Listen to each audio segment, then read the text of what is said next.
A'udhu billahi minash shaitanir rajeem. Bismillahir rahmanir rahim. Alhamdulillahi rabbil alameen. Wassalatu wassalam ashrafil mursaleen Sayyidina wa Mawlana Muhammad al-Mustafa sallallahu alayhi wa sallam. Madad ya Sayyidi ya Rasul Kareem ya Habib al-Azim unzur halana wa ishfalana wa abiduna bi madadakum wa nazarakum. Madad ya Sayyidi ya Sultan al-Awliya ma Shaykh Abdul Faiz al-Daghestani Shaykh Muhammad Nazim al-Haqqani. Madad ya Sayyidi ya Mawlana Shaykh Hisham Qabbani unzur halana wa ishfalana wa abiduna bi madadakum wa nazarakum.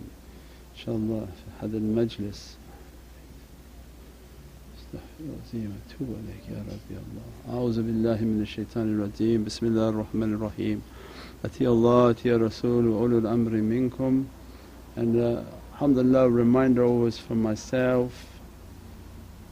Ana abdukul ajiz da'ifu miskeen zalim jahal, and that by the grace of Allah that I am still in existence, that Allah's infinite rahmah and mercy to be upon us and to save us.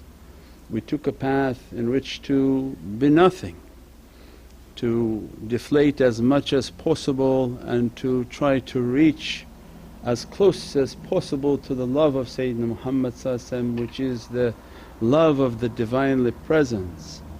And we live in a time and age where a reminder for myself is that everybody wants to be a sultan, everybody wants to be the one, everybody wants to be a person to be over people, to be ruling over people, to be controlling over people, to have a responsibility over people. And a reminder from myself, from Mawlana Shaykh's teaching, that in our way it's not an easy title, that to be responsible or to ask Allah for a sense of responsibility, that I want to be over a community, over a tariqah, over a region, over a country. Whatever it is that you're asking for from dunya, they want control, and the characteristics of dunya people, they want control for the sake of control. And in today's world, when they take control, they don't even care about the people that they're dealing with.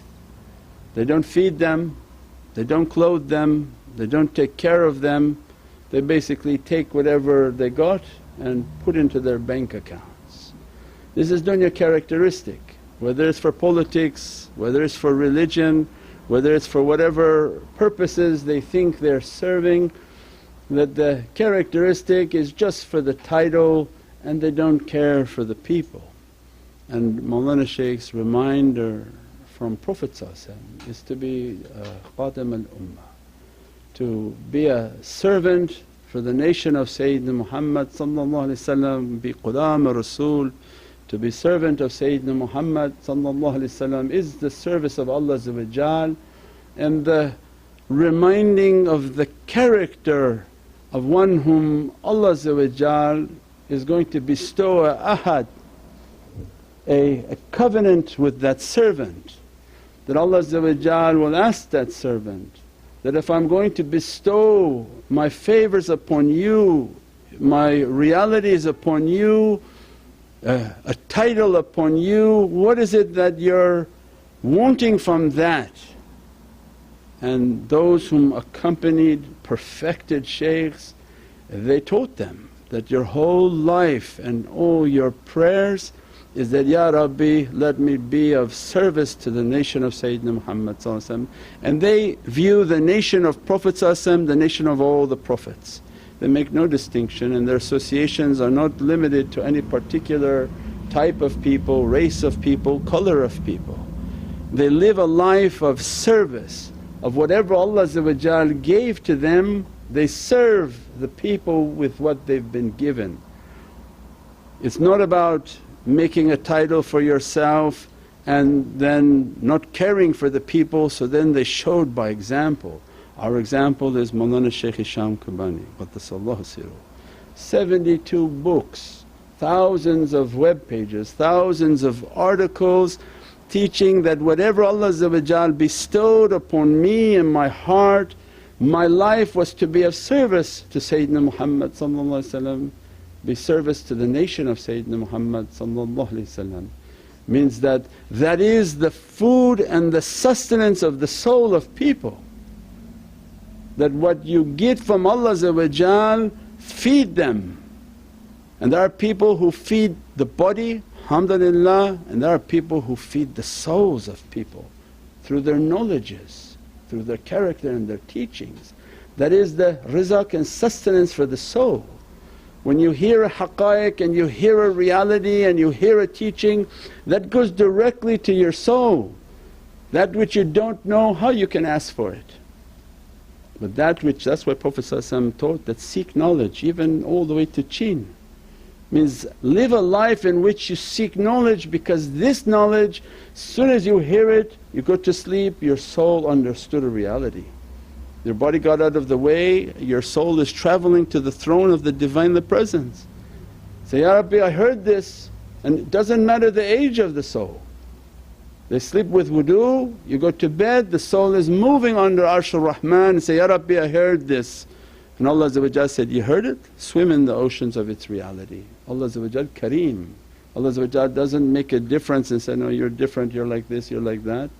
So our life was to seek out knowledges, and they became and they taught us in our life that those knowledges are a food and a sustenance for people. So how you can be a spiritual leader and when it comes time to the holy months, you don't put anything out for the people that you are over. That when it comes time for a holy day, you don't put a awrad, you don't put a zikr, you don't put an etiquette, you don't put a single sustenance out for your people to be taking from, if they're the people that you're concerned with. You don't put a book out, you don't put a knowledge out, you don't put a single thing out. Then what is it that you wanted from the people? And that's they come to teach. There's so many people with these titles, and it comes Muharram and nobody put out an awrad except those whom we know, and they are consistently, that is their life, that is the teaching that we inherited. That was Mawlana Shaykh Hisham's way, that what Allah gave to you He only gave it so that you put it back out into the nation of Sayyidina Muhammad. And by means of that, if you are trying to take a path of piety and you've been given a reality, oh my gosh, holy month of Muharram is opening, these tajallis are opening, these awrads that my shaykh gave to me. If you believe like that, aren't you supposed to want for your brother what you've been given for yourself? And they feel that, they feel ashamed that how could they do a zikr and etiquette, how could they observe a holy night and they don't share that with their brothers and sisters. What, to get all of it for yourself? Or is it that you don't care that they're eating? And that's because this is a very important analogy. Imagine that you get fat with your food and people around you are not eating. When Amir al-Mu'mineen Sayyidina Umar al-Faruq alayhi salam became Amir al-Mu'mineen, he cried. He said, now the responsibility of this nation been shifted to me, and what I was doing for myself, now Allah going to call me to account. Ya Umar, these people I've put under your responsibility. Are they eating? Are they drinking? Are they sick? Are they well? What is the condition of these people?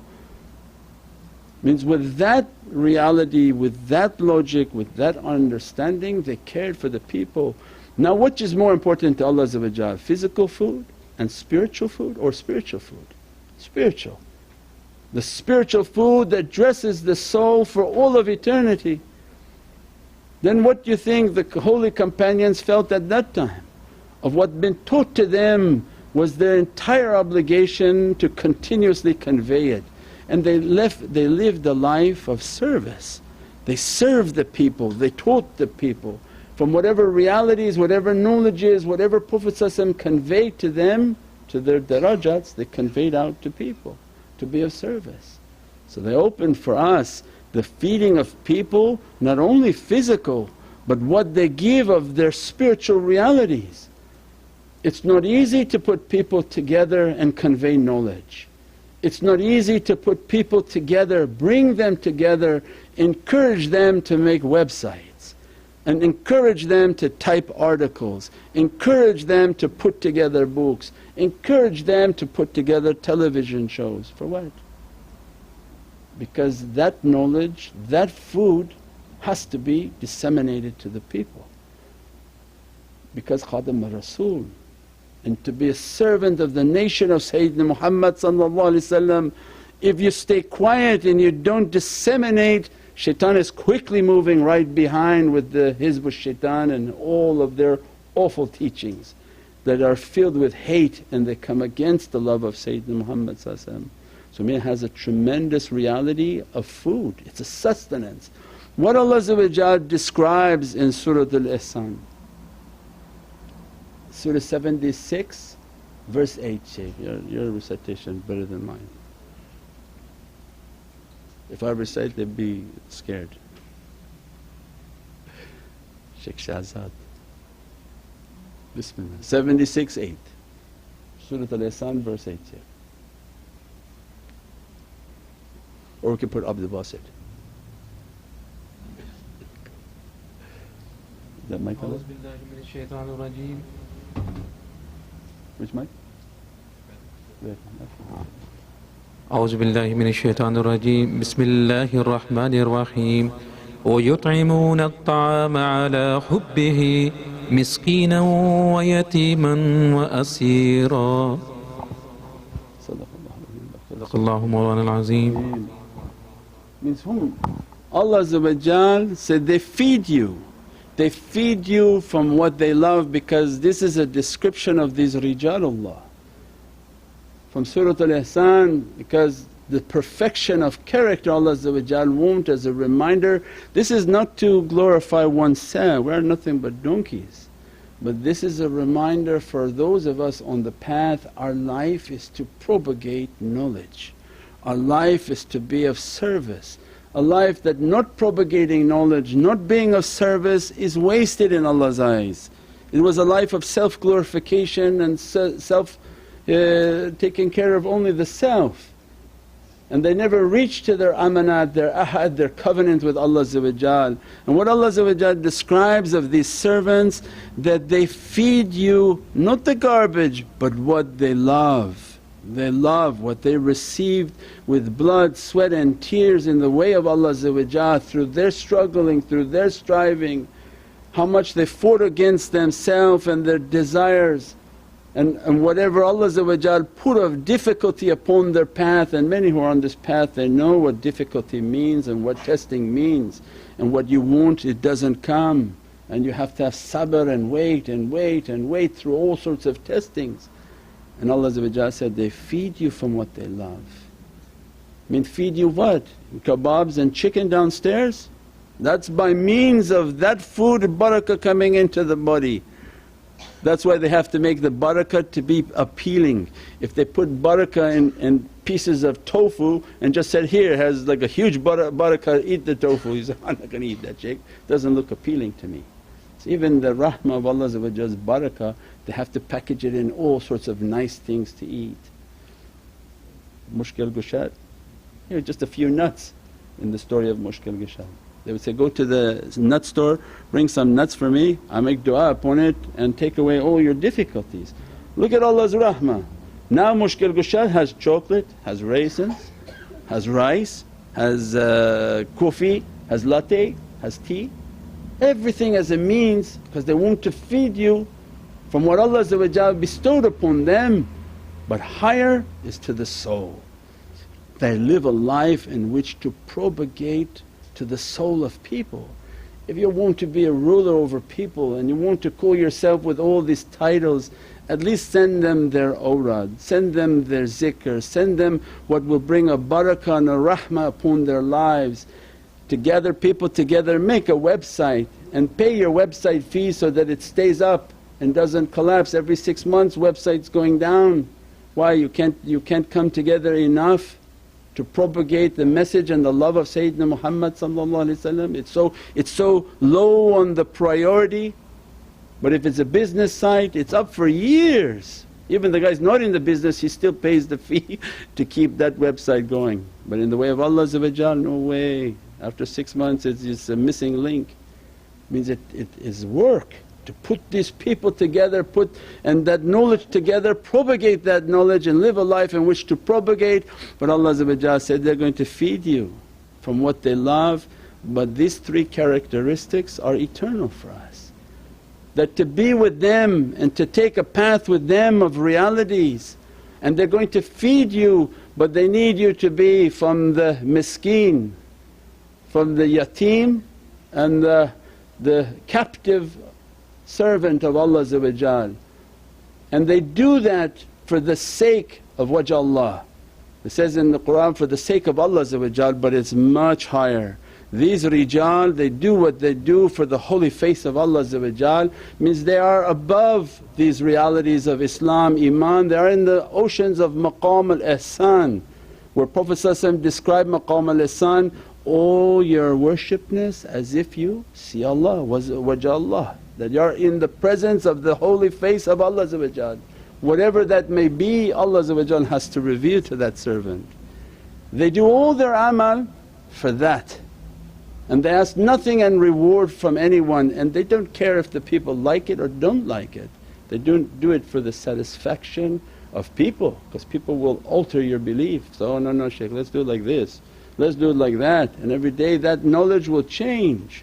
They do it for the face of Allah to receive that barakah and that blessings, and they don't charge a fee. So already if anyone says, no, there's going to be a $40 fee to come into this lecture and I'm going to teach you, run from that. This not from these people who feed. They have no permission from Prophet to ever put a price on that knowledge that they got from Allah. So that's already the first door out.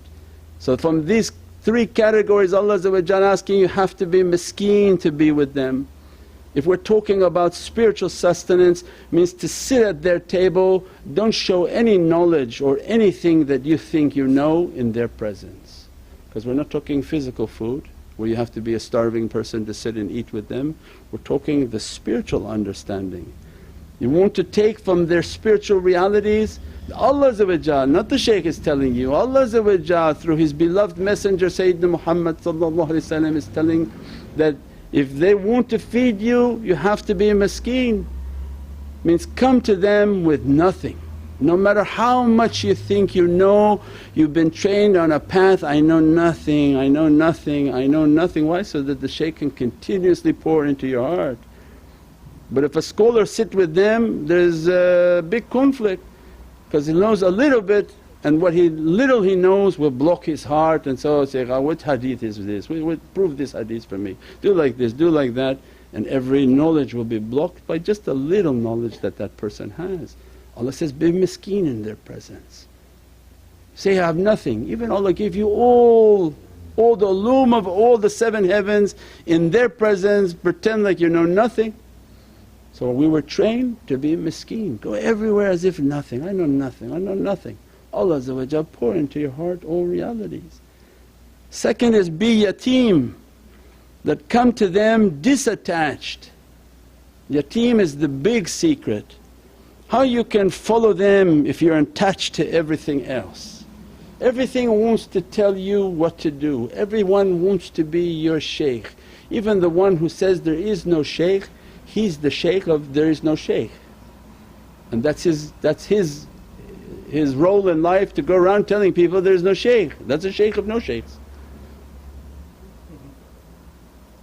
How to be yatim? That's why Sayyidina Yusuf they keep giving that example from Hajj, 12th surah, 12th month. Allah said his father Sayyidina Yaqub a prophet of Allah, his brothers 11 prophets of Allah, none of them from what Allah wants, I have to take you, put you into a hole by yourself. What I want to give to you, the 11 and the 1 is not the same. Each one their own reality, I want to dress you with your own reality, I need to isolate you. So become yatim means you feel that you're cut off from everything. You're cut off from all the things that are influencing you in the incorrect direction. Incorrect because what doesn't work for them, why they want to apply it to you? When they don't have guidance for themselves and their life is chaotic and upside down, why they want to guide you? Their boat is sinking and they want to jump into your boat and sink that too.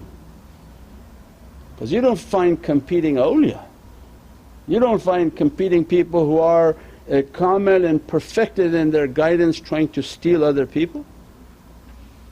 This interference and causing to become yatim is that which not guiding itself, has not reached its reality. Why is it trying to guide you? And that is everything around us. So khalwa dar anjuman means that I kept a path of being isolated but yet always amongst people. You don't break your social ties. But my father kept saying, I'm going to make a Mirahmadi tariqah. He's a wealthy doctor, he says, okay you followed the shaykhs long time, now I'm going to make a Mirahmadi tariqah. I said, it doesn't work that way. I'm Naqshbandi, I follow Naqshbandiya, my shaykh, I gave my life to my shaykh. Because they like what they see, they say, let's make it ourselves. It doesn't work that way. That you amongst them, you love them, but my path is unique for me. I have a reality in which Allah want to bestow upon me, and they want the firmness of my belief. They would teach me that the Prophet's hadith is that you are the Imam of your house. Hey, could you imagine Imam every day changes his direction? How you would confuse your house? Oh, we pray this way, no, we pray that way. Oh, today this is allowed, no, tomorrow that's not allowed. Imam has istiqamah and firmness. The body, the soul is watching. The soul is watching your body, why you have no firmness? Every day you're changing your belief and changing your direction, so our whole life is how to be firm because everything around wants to change my belief. Why you have to pray now? You really have to pray now? Why don't you postpone what you're praying right now? The Imam, I'm the Imam, I have to pray. You want to pray with me, alhamdulillah, you don't want to pray with me, I have to keep what I have to keep. If everything in our life comes to blow the Imam around, that's already a lost life. Because everything comes to influence that Imam and change it. So istiqam is a practice in our life. My shaykh taught me, you be firm in what you believe and you don't modify it left and right. Keep your firmness, Allah will test you. Doesn't matter where we went, I had to do my things, I have to do my prayer, I have to do my wazifa, I have to go sit with my shaykh, I have to go for my Jummah. Why everybody want to get involved and send me in different directions and to do different things? So it means this is the yatim that Allah says, I'm going to cut everything off, don't worry, I'm going to prune you. There's too many branches causing too much conflict, I make that all to go away. And then you find out all those friends, they weren't necessary because they didn't add anything into the value of your life or to your path. And all those distractions were actual distractions on your path. All those material goods, many people lose their material goods. So all those goods, maybe they were distraction on your path of what Allah wants. So then this station of being yatim is very difficult. Everything gets cut off, everything becomes distant, nobody talking to you and you talking directly to your Lord alone. And that was Allah, that's what Allah wanted. I cut them all off from you. Don't be distracted by them, they're not going to guide you, I'm going to guide you. I want your full attention upon me so that you know whatever comes is coming directly from me, it's not coming from him and it's not coming from her. Then the belief and the istiqam of that Imam, because Imam can be man or woman. If she lives alone, she's Imam of her house, she's not going to call some man to pray for her, she prays for herself. So it means the Imam, his firmness in his belief, nothing changes him from left to right. Then Allah says what, the next category? That you came to their table as a miskeen, you declared yourself to be yatim, asiran. What's the captive? Asad? Asya. Slave, captive. It's not me, it's a shaykh's making these things up. Allah is describing, Allah is describing. So no cuckoo person can say this is shirk. Allah is describing the character of what He wants. Come to their table with nothing, even you've given everything, come to their table as yatim, cut off from everything. The Arab, I want to listen only kunu ma sadiqeen. I have a taqwa and I'm going to keep the company of the sadiqeen and not left and right. And as a result Allah then come and sit with them like a captive. Why captive? Because captive has no opinion. A captive doesn't have to keep putting his 2 cents into everything or her 2 cents. If the opinion of your life didn't work for you, why you want to put it to the shaykh? You came to be a captive, to sit there, do the wazifas, the awrad, do the zikr, listen to the teachings. If it's too much for you to handle, be patient, Allah will open the heart to have an understanding. But in today's world everybody wants to give all their opinions, and when you check them and their life is chaotic. It's not working for you, why you want to work it on to me? So it means that whole characteristic that I'm Ya Rabbi, I'm nothing, I'm a captive. Then there was a dialogue with a servant walking with a king, and the king was eating the grapes and giving to the servant, eating the grapes and giving to the servant. He asked the servant, "What's your name?" Said, "My name?" Said, "You're a malik, you're a king, in your presence my name is whatever you call me." Understanding servanthood. Before you try to be a servant to Allah, they teach the characteristics of that reality upon this earth. That every desire, every ego that wants to show itself, bring it to be down. I'll take a path in which to be nothing. Hey, whatever you want to call me is good. Why I have to have a name? Why do I have to have an understanding and a title? These 3 characteristics eat at the table of those whom feed for the sake of wajh Allah. These are awliya Allah. And they give you from their soul knowledges that nobody has, no ears have heard, no eyes have seen, that continuously flowing new from the heart of Sayyidina Muhammad. Subhana rabbika rabbil izzati amma yasifoon wa salaamun al mursaleen walhamdulillahi rabbil alameen bi hurmati Muhammadan Mustafa wa bi sirri Surat al-Fatiha. سيدنا النبي سيدنا النبي سيدنا النبي سيدنا النبي